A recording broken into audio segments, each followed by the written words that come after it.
दिल्ली के चुनावी माहौल में आज का दिन सियासत के लिहाज से बेहद गर्म है।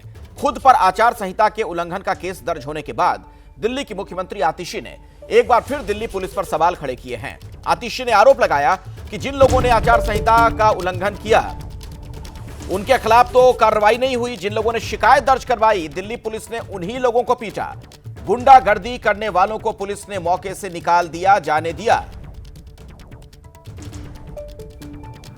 हमें खबर मिली कि रमेश बिधूड़ी जी की टीम से कुछ लोग हमारे एक झुग्गी क्लस्टर के लोगों को रात को धमका रहे थे। हम रात को गए वहाँ पे और दिनेश चौधरी जी, पहले किसी ने बताया था कि मनीष बिधूड़ी जी हैं, पर ये दिनेश चौधरी जी हैं, संगम विहार के हैं। जीपीएस टैग्ड फ़ोटो हमारे पास है जो क्लियरली कह रहा है कि 3 फरवरी रात को 11:30 बजे साइलेंस पीरियड में गिरिनगर बाल मुकुंद खंड में ये व्यक्ति मौजूद थे। मैंने रिटर्निंग ऑफिसर को फ़ोन किया, डीसीपी को फ़ोन किया, पुलिस की टीम आई और इनको लेकर भी गई। लेकिन जब हम इनके पीछे पीछे गए तो ये दिखा कि इन पर कोई भी एक्शन नहीं हुआ, इनको पुलिस ने जाने दिया। अपने दर्शकों को हम यह भी बता दें कि दिल्ली के गोविंदपुरी में हंगामे के मामले में 3 एफआईआर दर्ज की गई। आचार संहिता उल्लंघन के मामले में केस दर्ज किया गया है। सीएम आतिशी और उनके समर्थकों पर केस दर्ज किया गया। सरकारी काम में बाधा डालने का उन पर आरोप लगा है। बीजेपी के कार्यकर्ताओं के खिलाफ भी केस दर्ज हुआ है। इसी को लेकर आतिशी ने प्रेस कॉन्फ्रेंस की, आप उन्हें सुन रहे थे।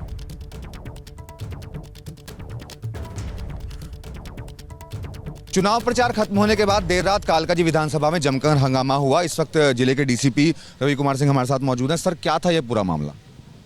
देखिए, कल जो है काफ़ी चुनाव प्रचार ख़त्म होने के बाद 1-2 गोविंदपुरी इलाके में हमें कॉल्स आई कि दूसरे पक्ष के जो कार्यकर्ता हैं घूम रहे हैं। तो उस पर जब रिस्पॉन्ड किया तो हम लोगों को आया कि 2-3 जो है कार्यकर्ता बीजेपी के जो उस इलाके के नहीं थे वहाँ पे थे, तो उनके अगेंस्ट में हमने जो है रिप्रेजेंटेशन ऑफ पीपल एक्ट के तहत कार्रवाई की। दूसरी कॉल जब आई तो वहाँ पे पाया कि 30-40 जो आम आदमी पार्टी के कार्यकर्ता हैं वहाँ पे थे और उनके साथ में 10 एक गाड़ियाँ थी जो कि एमसीसी क्योंकि इन्फोर्स है और प्रोहिबिटरी ऑर्डर्स इन्फोर्स हैं, अलाउड नहीं है। बार बार रिक्वेस्ट करने के बाद भी ये लोग नहीं हटे और जब हम लोगों ने इस पर वीडियोग्राफी करने की कोशिश की तो कुछ कार्यकर्ताओं ने हमारे कांस्टेबल का जो है बदतमीज़ी की और अवरोध पैदा किया, जो सीसीटीवी में भी रिकॉर्ड है। तो इसके ऊपर हमने जो है कानूनी कार्रवाई की है। क्या मुख्यमंत्री आतिशी भी मौजूद थे और जो ये कार्यकर्ता थे उन्हीं के साथ थे, और उसके अलावा क्या आतिशी के खिलाफ भी एफआईआर दर्ज की गई है?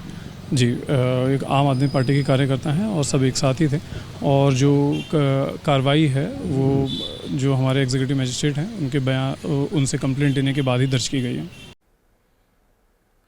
इस मामले में प्रशासन क्या क्या पक्ष है वो भी हमने आपको सुनवा दिया। दिल्ली चुनाव को लेकर चुनाव आयोग का पोस्ट भी सामने आया है।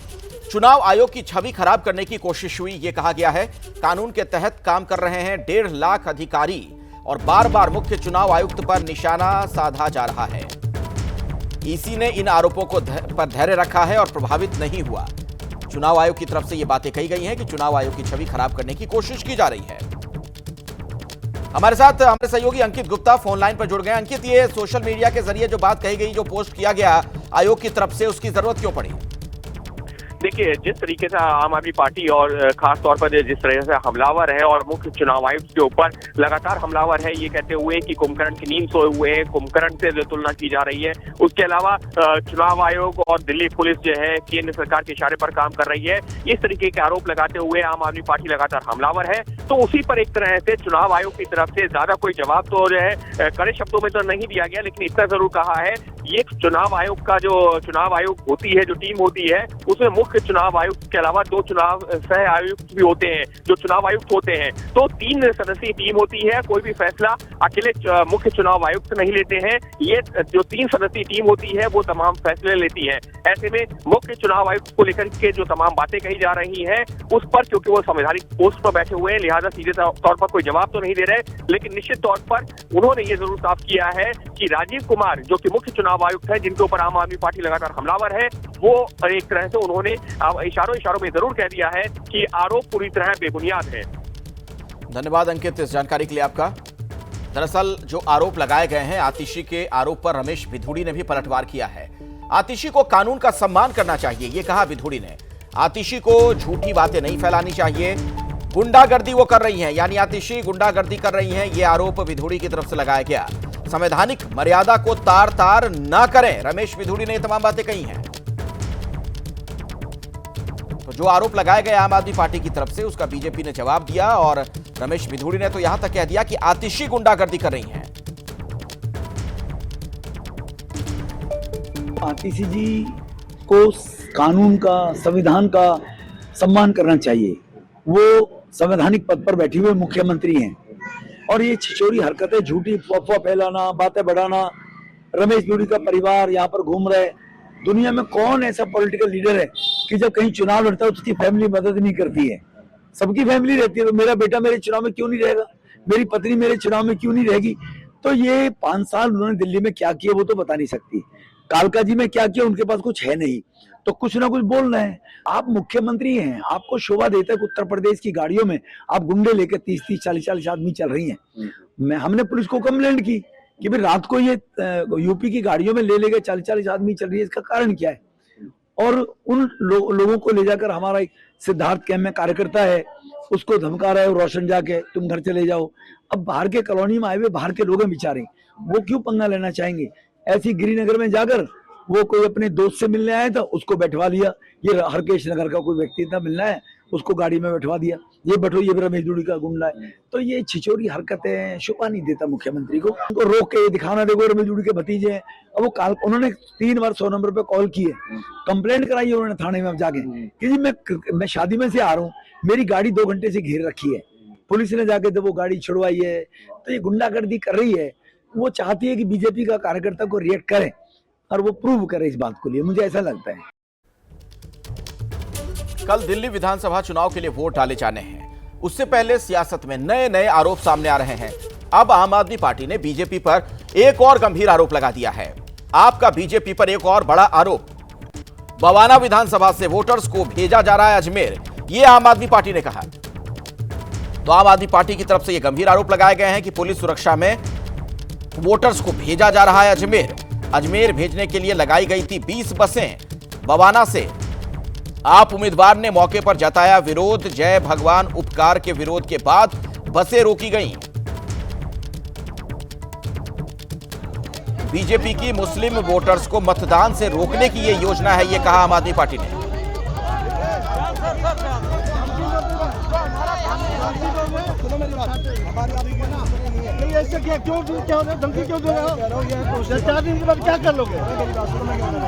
मेरे साथ बलराम पांडे, मेरे सहयोगी जुड़ गए हैं। बलराम, आरोप कई तरह के हम लोगों ने पहले भी सुने। चुनाव में अमूमन आरोप लगाए जाते हैं एक दूसरे पर, लेकिन यहां तो यह कहा जा रहा है कि जो वोटर्स हैं उनको वोट में हिस्सा ना लें, उन्हें रोकने के लिए अजमेर भेज दिया जा रहा है।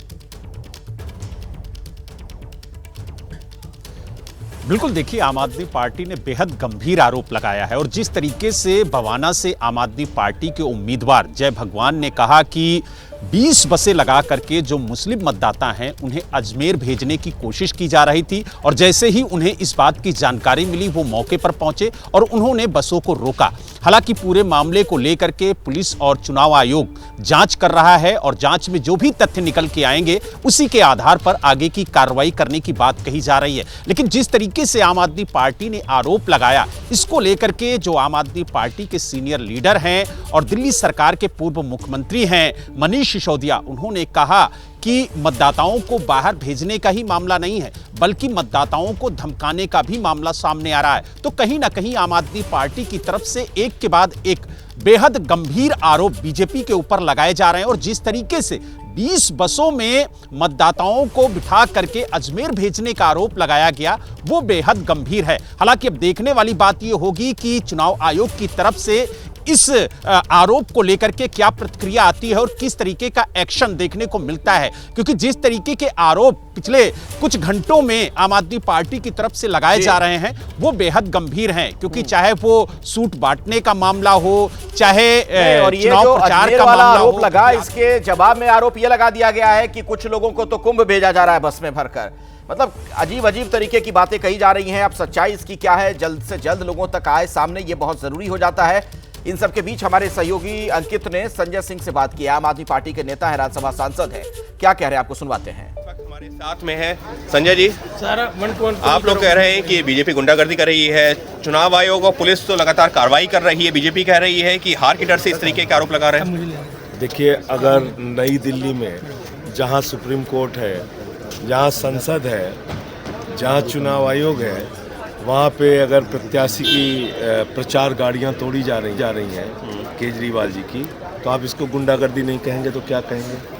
कालका जी में खुलेआम दारू बांटी जा रही है, साड़ियाँ बांटी जा रही हैं, राजेंद्र नगर में सामान बांटा जा रहा है, नई दिल्ली में रुपया बांटा जा रहा है, गुंडागर्दी की जा रही है, झुग्गियों में जा के उनके कार्ड ले रहे हैं पैसे दे के कि आप वोट डालने मत जाना। तो ये गुंडागर्दी नहीं है तो और क्या है।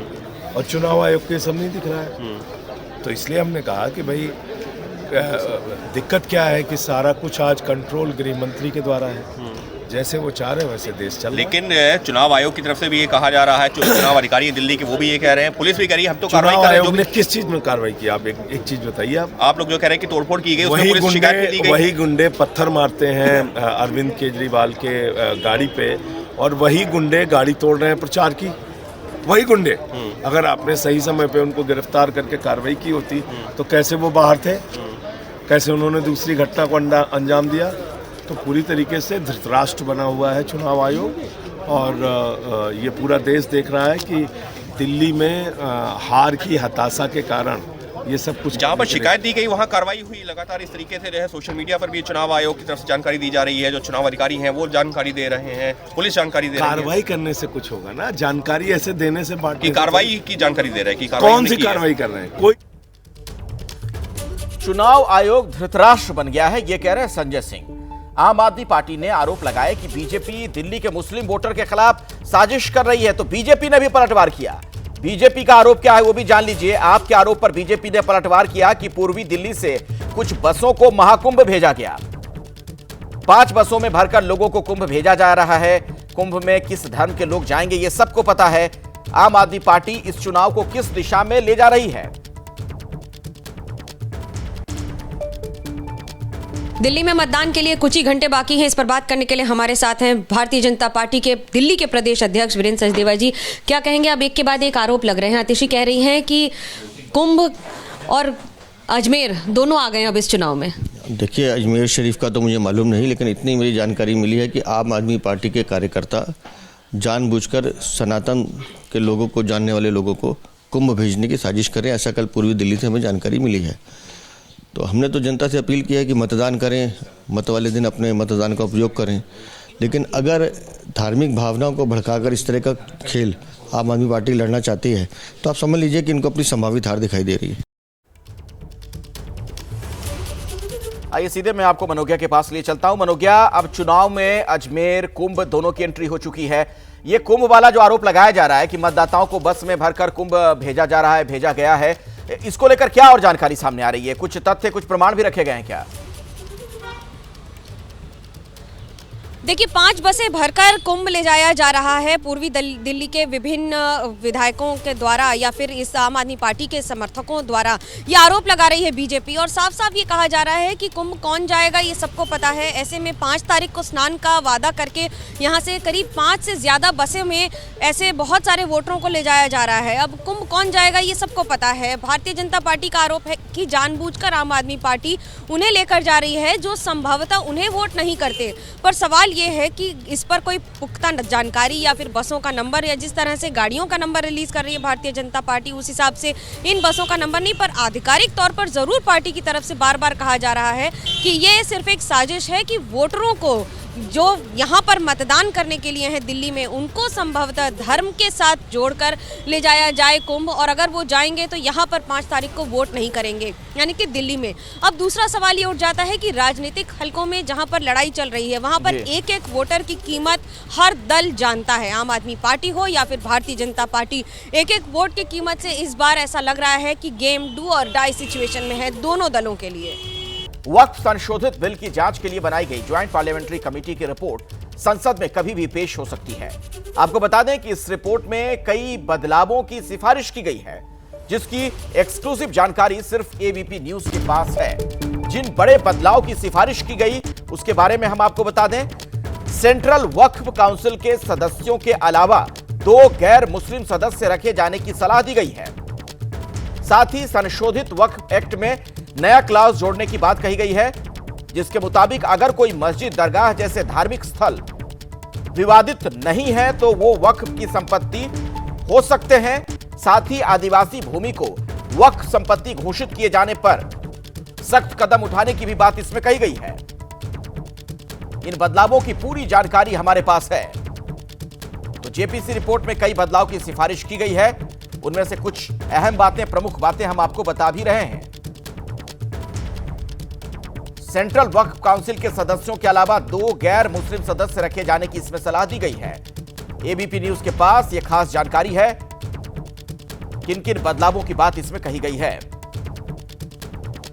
यह देखिए आपके सामने वो पूरी जानकारी है। संशोधित वक्फ एक्ट, कलेक्टर के पास सरकारी संपत्ति को गलत तरीके से वक्फ घोषित करने की जांच करने का अधिकार।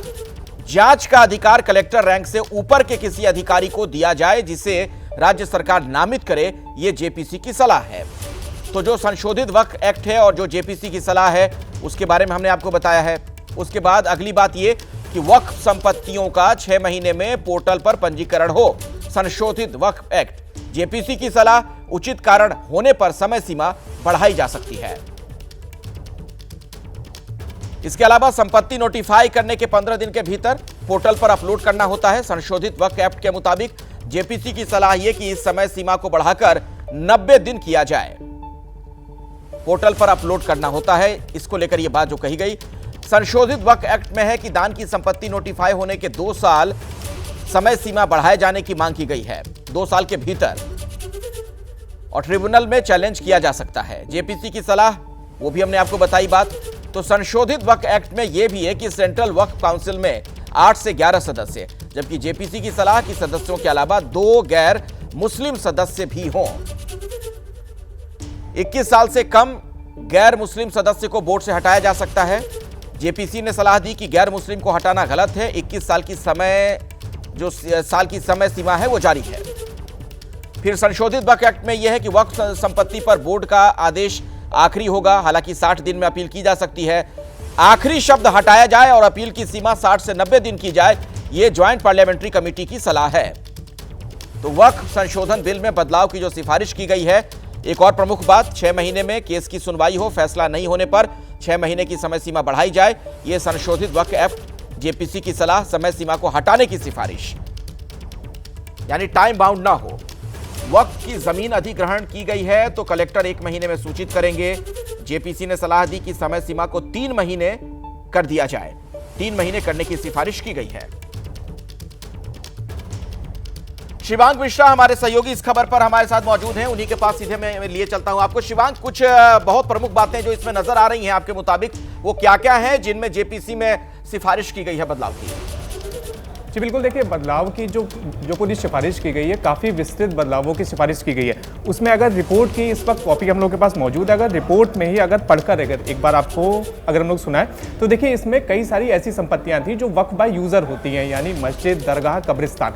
लेकिन संशोधित में ये कहा गया, जेपीसी ने ये कहा कि वक्फ बाय यूज़र उन्हीं संपत्तियों को बनाया जाएगा, यानी उन्हीं मस्जिद, कब्रिस्तान और दरगाहों को वक्फ बाय यूज़र बना के वक्फ में शामिल किया जाएगा, जो सरकारी संपत्तियां नहीं होंगी या फिर जिनके ऊपर पुराना कोई केस नहीं चल रहा होगा। क्योंकि इससे पहले हम लोग कई बार देख चुके हैं कि किस तरह से मुस्लिम धार्मिक स्थलों के ऊपर किस तरह से केंद्रीय एजेंसियां दावा करती हैं कि वो उनकी संपत्ति है। दिल्ली में ही हम लोग लगातार देख रहे हैं कि किस तरह से 200 से ज़्यादा यहाँ पर ऐसी संपत्तियां हैं जिनके ऊपर केंद्र सरकार का भी दावा है और वक्फ का भी दावा है। तो संशोधन में साफ साफ कहा है जेपीसी ने कि वक्फ बाय यूजर खाली वही संपत्तियां नोटिफाई होंगी जो कि सरकारी संपत्तियां नहीं हैं। उसके अलावा देखिए एक और बड़ी चीज यहाँ पर की गई है कि अभी तक हम लोग लगातार देख रहे थे वक्फ के मामले में कि यहाँ पर तमिलनाडु का अगर हम लोग उदाहरण ले लें या फिर कर्नाटक का उदाहरण ले लें तो हज़ारों साल पुरानी ज़मीन जहाँ पर लोग रहते थे, पूजा पाठ करते थे, वहाँ पर वक्फ ने अपना नोटिस चिपका दिया था और मकान से लेकर मंदिर तक पूरा गांव खाली करने का आदेश दिया था। लेकिन अब इस पूरे नए संशोधन में यहाँ पर यह सिफारिश की गई है कि वक्फ कानून को भी लिमिटेशन एक्ट 1963 के दायरे में लाया जाए। तो देखिए लिमिटेशन एक्ट 1963 के दायरे में जब वक्फ आएगा तो उसका सबसे बड़ा प्रभाव ये होगा कि अगर वक्फ ये दावा करता है कि उसकी किसी संपत्ति के ऊपर कब्जा कर लिया गया है तो कब्जे के 30 साल के भीतर, समय सीमा 30 साल होगी कि 30 साल के समय सीमा के भीतर ही वक्फ को या तो नोटिस देना पड़ेगा या तो कानूनी कार्रवाई करनी पड़ेगी। ये जो अभी तक लगातार कई वर्षों का एक पूरा ओपन ग्राउंड था वो पूरा ओपन ग्राउंड खत्म हो रहा है। ठीक है शिवांक, बहुत बहुत शुक्रिया फिलहाल इस पूरी जानकारी के लिए आपका। दरअसल AIMIM के चीफ असदुद्दीन ओवैसी ने भी एक बड़ा आरोप लगाया है। वो कह रहे हैं कि सरकार वक्फ की संपत्ति छीनना चाहती है। हालांकि ओवैसी पहले भी इस लाइन पर अपनी बात रखते रहे हैं, सिर्फ नफरत के आधार पर संपत्ति छीनी जा रही है, ये कहा है ओवैसी ने। स्वतः असदुद्दीन ओवैसी ने एक बहुत ही गंभीर आरोप लगाया, सरकार वक्फ की संपत्ति छीनना चाहती है। एंक्रोचर्स को अब रिवॉर्ड कर रहे हैं लिमिटेशन एक्ट अप्लाई करके। ट्राइब्यूनल में आप क्या करने जा रहे हैं? तो ये तमाम चीज़ें उससे एक ही मकसद है कि जितनी वक्फ प्रॉपर्टीज़ है सरकार उसको छीनना चाह रही है, जिसमें मस्जिद भी है, दरगाह भी है, खानखा भी है, कब्रिस्तान भी है। तो वक्फ की जो प्रॉपर्टी है उसे सरकार छीनना चाहती है, ये ओवैसी का आरोप। दूसरी तरफ वक्फ बिल पर जेपीसी के अध्यक्ष जगदंबिका पाल ने असदुद्दीन ओवैसी के आरोपों पर पलटवार किया। ओवैसी पर लोगों को गुमराह करने का उन्होंने आरोप लगाया है। जगदंबिका पाल ने कहा कि कोई भी वक्फ की 1 इंच जमीन नहीं ले रहा है, सब नियमों के हिसाब से ही हो रहा है।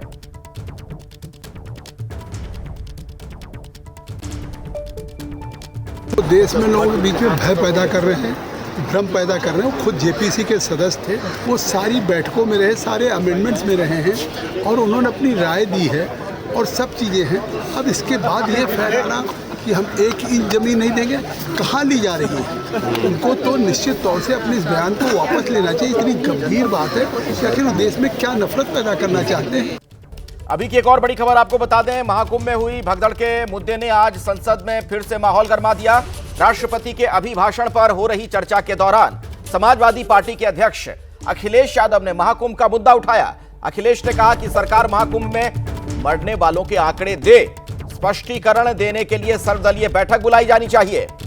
आपदा प्रबंधन खोया पाया केंद्र की जिम्मेदारी सेना को दी जाए।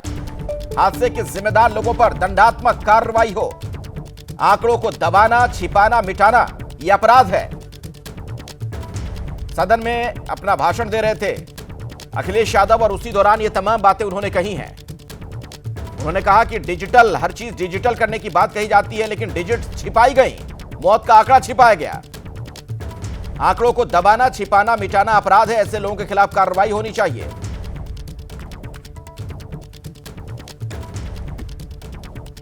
जहां सरकार बजट के आंकड़े लगातार दे रही है, आंकड़े देने से पहले महाकुंभ में मरने वालों के आंकड़े भी दे दें। महाकुंभ की व्यवस्था के बारे में स्पष्टीकरण देने के लिए मेरी मांग है अध्यक्ष महोदय, सर्वदलीय बैठक बुलाई जानी चाहिए। महाकुंभ आपदा प्रबंधन व खोया पाया केंद्र की जिम्मेदारी सेना को दी जाए। महाकुंभ हादसे के शिकार लोगों की मृत्यु, घायलों का इलाज, दवाइयों, डॉक्टर, भोजन पानी, परिवहन की उपलब्धता का आंकड़ा संसद में पेश किया जाए। महाकुंभ हादसे के लिए जिम्मेदार लोगों पर घोर दंडात्मक कार्रवाई हो। जिन्होंने सच छिपाया है उनको दंडित किया जाए। अध्यक्ष महोदय, हम डबल इंजन की सरकार से पूछते हैं, अगर अपराध बोध नहीं था तो आंकड़े दबाए, छिपाए और मिटाए क्यों गए हैं? सच छिपाना और मिटाना भी तो अपराध है। इसका दंड कौन भुगतेगा अध्यक्ष महोदय? अखिलेश यादव ने जो बात कही, उनके बयान का कांग्रेस ने भी समर्थन किया है। कांग्रेस सांसद प्रमोद तिवारी का बड़ा बयान सामने आया। अखिलेश जो सवाल उठा रहे हैं वो पूरी तरीके से सही है। सरकार आंकड़े छिपा रही है। अगर ये वास्तविक संख्या है तो सदन के पटल पर क्यों नहीं बोलते हैं? मौत का सही आंकड़ा बताने में क्या दिक्कत है? प्रमोद तिवारी ने ये तमाम बातें कही।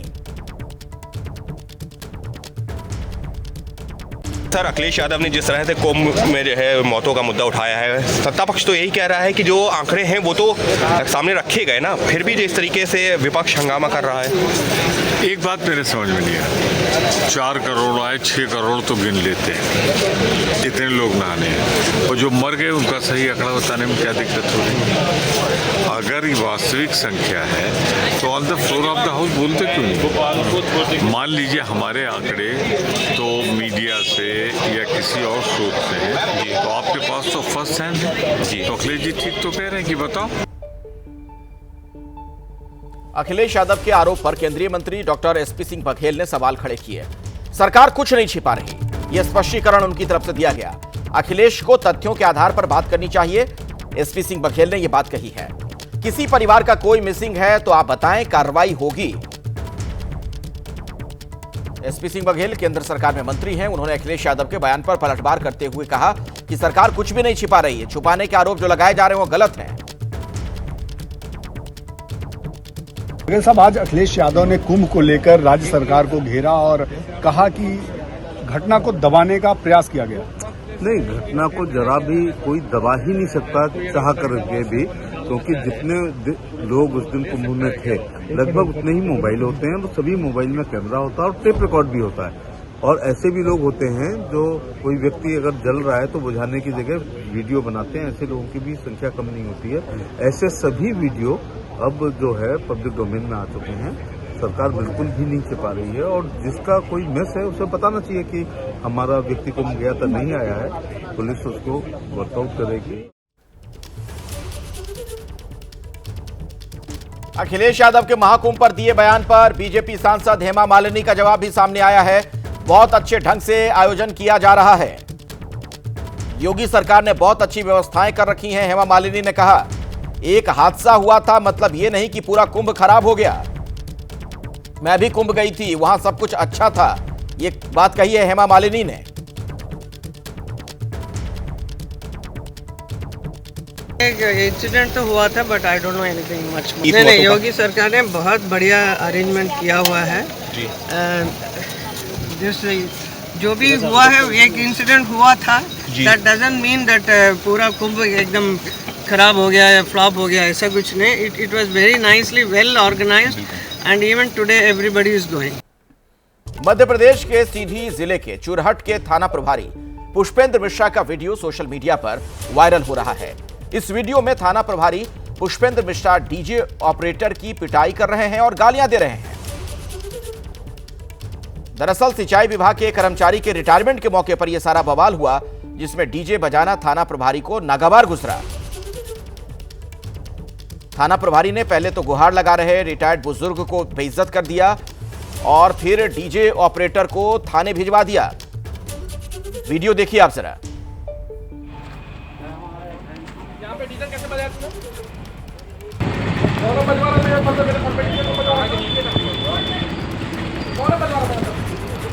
जल्दी आना, तो बोला समझ नहीं आ रहा क्या? है किसका डीजे, किसका डीजे? यहाँ पे डीजे कैसे बजाया तूने? कैसे नहीं बजाया डीजे? नहीं समझ पाया, क्या समझ पाया? यहाँ पे कॉलोनी है ना, कोई सरकारी जगह क्या है? कॉलोनी में सब रह रहे हैं, सो रहे हैं, और यहाँ पे सो क्या बस बता रहा है? जल्दी आ, यहाँ मेरे बंगले के सामने आओ जल्दी से। ये बोला कब से भेजने के लिए, समझ नहीं आ रहा क्या?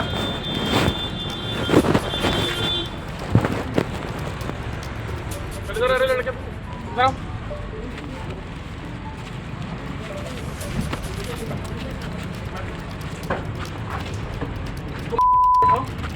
डीजे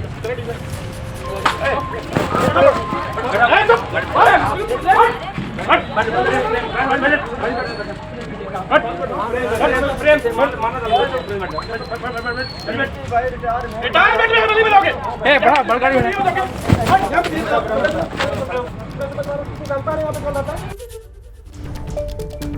आपने हनक देखी इस पुलिस वाले की।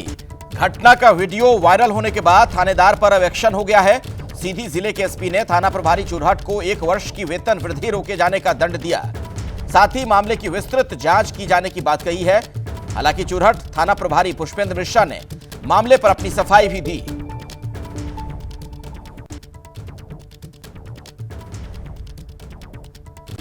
31 तारीख को करीबन शाम 4 बजे यहीं पास में पुलिस कॉलोनी है, तो पुलिस कॉलोनी में कुछ लोग जो है तो बहुत जोर जोर से फुल साउंड में, बिल्कुल फुल वेव्स में जो है तो डीजे बजा रहे थे, नाच रहे थे। वहाँ पे ऐसा लग रहा था कि कुछ शराब वराब पिए नशे में है।